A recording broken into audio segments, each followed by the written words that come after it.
کوئی جزیرہ تھا، وہاں کا سیاسی نظم یہ تھا کہ سال کی آخری تاریخ کو جو ان کا موجودہ بادشاہ ہوتا اس کو جنگل میں چھوڑتے اور نیا بادشاہ لینے کے لیے وہ ساحل پہ آ جاتے۔ جو پہلا شخص ساحل پہ اترتا اس کو اپنا حکمران مان لیتے۔ جو بھی حکمران بن جاتا وہ خوش ہو جاتا، حالانکہ اس کو بتا دیتے کہ ایک سال کے لیے تجھے منتخب کیا ہے، سال کی آخری تاریخ کو تخت سے اٹھائیں گے، باندھیں گے، جکڑیں گے، اور اسی جزیرے کے دوسرے کنارے ایک جنگل ہے جہاں خاردار جھاڑیاں اور موذی جانور ہیں، وہاں تجھے پھینک دیں گے۔ وہ بھول جاتا، کہتا دیکھی جائے گی۔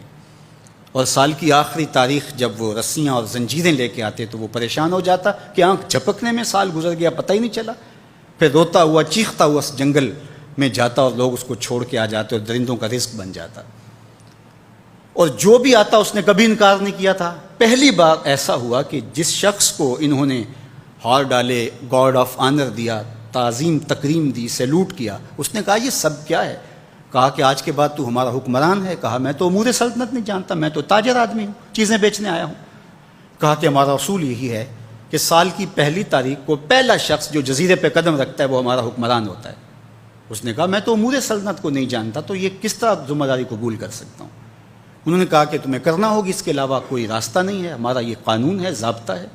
اور یہ بھی بتا دیں کہ سال کی آخری تاریخ کو تجھے اسی جنگل کے دوسرے کنارے چھوڑائیں گے جہاں موذی جانوروں کا رین بسیرا ہے۔